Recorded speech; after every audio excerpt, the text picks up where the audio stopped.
श्री गुरुवे नमः। मैं अपने सभी गुरुओं को प्रणाम करता हूँ और आज अपनी वाणी को मैं प्रारंभ करता हूँ। आज हम बात करेंगे प्रकाश पुंज स्वामी रामतीर्थ की। स्वामी रामतीर्थ का जन्म 22 अक्टूबर सन 1873 को दीपावली के शुभ दिन पंजाब के गुजरांवाला जिले के ग्राम मुराली में हुआ। इनके पिता पंडित हीरानंद गोस्वामी सारस्वत वंश से संबंध रखते थे। उस समय इनके दादाजी ने बालक की कुंडली तैयार करते ही बता दिया था कि जल्द ही स्वयं इसका और इसकी माता का निधन हो जाएगा। यदि सुयोग से बालक बच गया तो वह एक महान संत बनेगा जो विश्व में अपना और अपने देश तथा कुल का नाम रोशन करेगा। भविष्यवाणी के अनुसार 2 माह बाद ही बालक की माता स्वर्ग सिधार गई और बालक का लालन पालन उसकी बुआ ने किया। इस बालक का नाम तीर्थराम रखा गया। इसकी प्रारंभिक शिक्षा गांव में रहते हुए ही हुई। 15 वर्ष की आयु में तीर्थराम ने 10वीं की परीक्षा गुजरांवाला हाई स्कूल से उत्तीर्ण की। परीक्षा में वे प्रांत भर में सबसे अधिक अंक प्राप्त करने वाले छात्र रहे।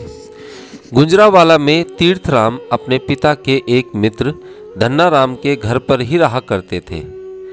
इस कारण उनके प्रारंभिक जीवन पर उनकी बुआ और धन्नाराम का बहुत गहरा प्रभाव पड़ा। 10वीं कक्षा पास करने के बाद उन्होंने क्रिश्चियन कॉलेज लाहौर में दाखिला लिया और यहीं से FA की परीक्षा पास की। उनकी पढ़ाई का खर्चा उनको मिलने वाली छात्रवृत्ति से चलता था। FA में उन्होंने उर्दू और फारसी का अध्ययन किया।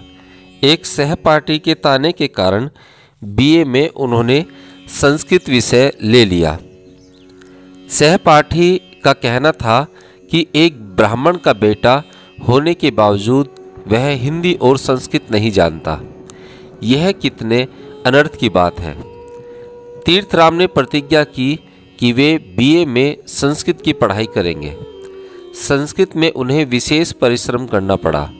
फलस्वरूप अंग्रेजी में 4 अंक कम मिलने के कारण वे परीक्षा में असफल रहे और उनकी छात्रवृत्ति बंद हो गई। इस बीच घरवालों ने उनकी पत्नी को भी उनके पास भिजवा दिया।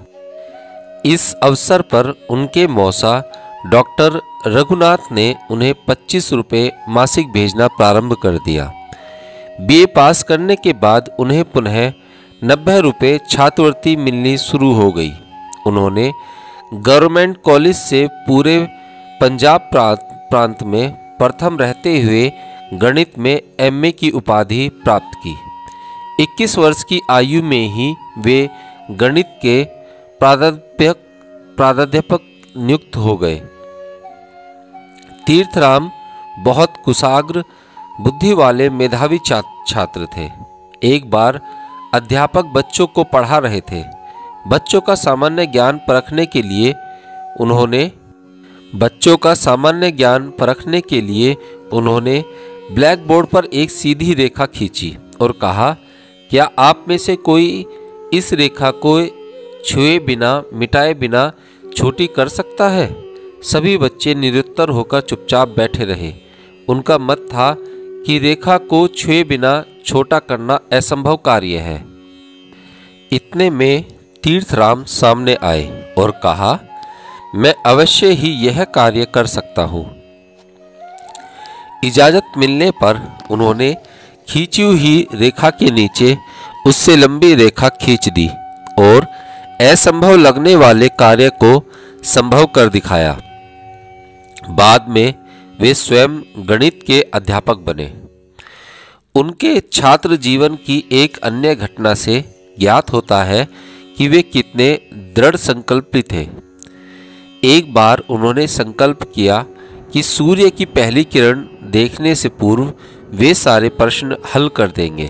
उन्होंने एक नंगी तलवार अपने पास यह निश्चित करके रख ली कि यदि भोर होने से पूर्व मैं सभी प्रश्न हल नहीं कर सका तो तलवार से अपने आप को समाप्त कर लूंगा। रात तेजी से व्यतीत हो रही थी, भोर होने को ही थी, परंतु वे प्रश्न हल नहीं कर पाए। उन्होंने तलवार की नोक अपनी गर्दन पर रखकर दबाई। रक्त की धारा बहने लगी। अचानक उन्हें लगा कि मानो अंतरिक्ष में प्रश्नों के उत्तर लिखे हुए हैं। उन्होंने तलवार फेंकी और तुरंत उस उत्तर को लिख दिया। अपने संकल्प के कारण उनमें उस शक्ति का उदय हुआ कि यही तीर्थराम विश्व भर को भारतीय आध्यात्म का संदेश देकर उसके गूढ़तम जीवन प्रश्नों को हल कर सके। बचपन से ही इनके मन में वैराग्य के भाव पैदा होते रहते थे, पर उस समय तक इनकी पूरी गृहस्थी जम चुकी थी। इस कारण वह वैरागी होकर स्वच्छंद विचरण करने की अपनी इच्छा पूरी करने में सफल नहीं हो पा रहे थे। उनका कहना था कि यह बचपन में मुझे इस बात का ज्ञान होता तो मैं कभी विवाह के बंधन में नहीं बंधता। इस बीच उनका संपर्क सनातन धर्म सभा से हुआ और सन 1897 में वे सभा के मंत्री बनाए गए। लाहौर में उन्हें जगत गुरु शंकराचार्य का सानिध्य मिला और उनकी संन्यास लेने की इच्छा जागृत होने लगी। पिता और पत्नी के विरोध के बावजूद उन्होंने सन 1899 में दीपावली के दिन संन्यास ग्रहण कर लिया। अब वे हरिद्वार में जाकर निवास करने लगे। संन्यास लेने के बाद उनका नाम रामतीर्थ हो गया। स्वामी रामतीर्थ ने वेदांत और अन्य अनेक धार्मिक ग्रंथों का अध्ययन किया। सन 1901 में मथुरा में हुए सर्वधर्म सम्मेलन के वे सभापति बनाए गए। उनके विचारों का उपस्थित धर्माचार्यों पर गहरा प्रभाव पड़ा। इस अवसर पर उन्होंने अपने अकाट्य तर्कों से ईसाइयों द्वारा हिंदू धर्म पर किए गए आक्षेपों का करारा जवाब दिया। सन 1902 में जब स्वामी जी टिहरी गए तो वहां पर उनकी भेंट टिहरी नरेश महाराजा कीर्ति शाह बहादुर से हुई। महाराजा स्वामी जी के व्यक्तित्व से बहुत प्रभावित हुए और उन्होंने गंगा के किनारे उनके निवास की व्यवस्था करवा दी। बाद में महाराजा के प्रबंधों के अंतर्गत ही स्वामी जी भारतीय आध्यात्म के प्रचार प्रसार के लिए विदेश यात्राओं पर भी गए। सर्वप्रथम स्वामी जी ने जापान की यात्रा की और वहां के टोक्यो विश्वविद्यालय में उनके प्रभावकारी उद्बोधन हुए। जापान के बाद स्वामी रामतीर्थ अमेरिका की यात्रा पर गए। अमेरिका पहुंचने पर उनका भव्य स्वागत हुआ। उनके भाषणों की चारों ओर धूम मच गई। स्वामी जी ने लगभग 3 वर्ष तक अमेरिका में रहकर अपने विचारों से पूरे देश को प्रभावित किया। सन 1905 में स्वामी जी स्वदेश लौट आए। यहाँ आकर वे निरंतर भ्रमण करके अपने विचारों का प्रचार प्रसार करते रहे। इसके फलस्वरूप उनका स्वास्थ्य प्रभावित होने लगा। अब स्वामी जी ने इस संसार को त्यागने का मन बना लिया। उन्होंने गंगा में समाधि लेकर वैकुंठ जाने का निश्चय कर लिया। इस संदर्भ में उन्होंने एक पत्र लिखा, मृत्यु तुम मेरा शरीर लेना चाहती हो, मैं इसकी परवाह नहीं करता। मेरे पास काम करने के बहुत शरीर हैं। मैं सूर्य चांद की किरणों में मिल जाऊंगा। नदी नाले अर्थात पर्वत के रूप में गीत गाया करूंगा। लगता है अब मेरे राम को बंधन पसंद नहीं। स्वामी जी ने पत्र लिखकर मेज की दराज में रखा। अपने समस्त अप्रकाशित लेख सलीके से रख दिए।